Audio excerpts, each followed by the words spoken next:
Comme le veut la tradition, Emmanuel Macron a célébré l'anniversaire de la libération de la ville de Bormes-les-Mimosas. Une sortie qui a marqué sa première prise de parole de la rentrée alors qu'il est en vacances au fort de Brégançon depuis 3 semaines.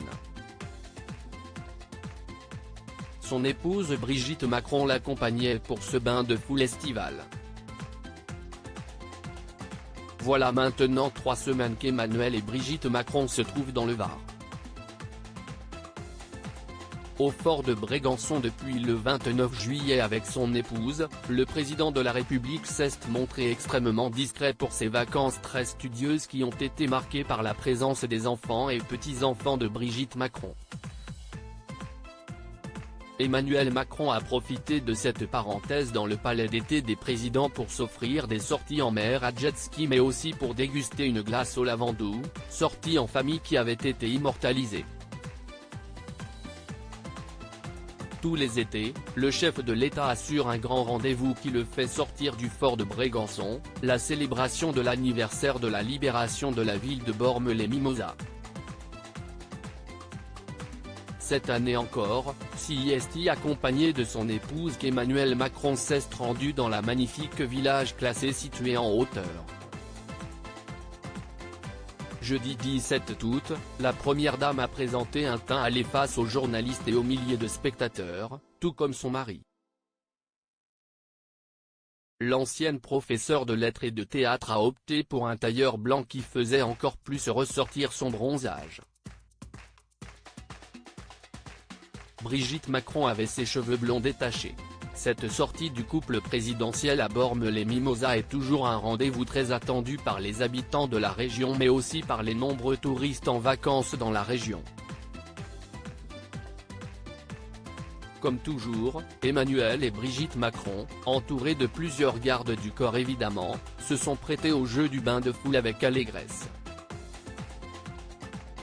La première dame et son épouse sont allés au contact du public pour prendre des photos. Un sacré souvenir de vacances pour les badauds. Lors de ce contact avec la foule, le président de la République a également été interpellé sur la situation à l'hôpital. Les urgences, s'y est-il toujours une catastrophe, lui a-t-elle lancé. On ne lâche pas le combat, a répondu le chef de l'État. Un homme l'a ensuite interrogé sur les lois bioéthiques qui viennent, ne perdez jamais le sens sacré de la vie. Ne vous inquiétez pas, a répondu Emmanuel Macron, qui entend présenter un projet de loi sur la fin de vie dans les prochaines semaines. La jeunesse mise en avant par Emmanuel Macron dans une allocution qui a duré 13 minutes, Emmanuel Macron a rendu hommage aux jeunes ayant participé au débarquement de Provence, prêts à mourir pour la liberté collective, avant d'évoquer la jeunesse française de 2023. Il y a dans nos jeunes un appétit de liberté, un idéalisme qui se cherche parfois. Et auquel nous devons répondre. Sans quoi, parfois, cette aspiration noble se retourne contre elle-même et sape les fondations de cette nation de liberté, d'égalité et de fraternité initiée en 1789, a déclaré le président de la République. Hors de ce champ commun prospère la division, la désunion, qui pavent la voie du chaos et de l'injustice, a-t-il ajouté.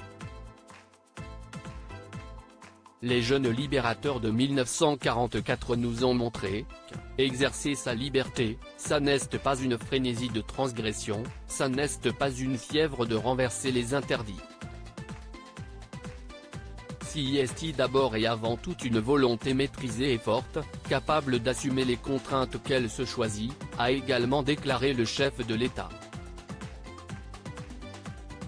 Et cette liberté-là, qui n'existe que parce qu'elle est toujours et d'abord collective, les droits qui s'ensuivent qui ne sont là que parce qu'il y avait d'abord des devoirs, si est ce dont nous devons nourrir nos jeunes générations, a-t-il ajouté. La mort de Naël, tué par un policier lors d'un contrôle routier le 27 juin à Nanterre, a été suivie de plusieurs nuits d'émeutes urbaines dans de nombreuses villes en France. Le chef de l'État avait alors souligné le besoin de restaurer l'autorité dans le pays.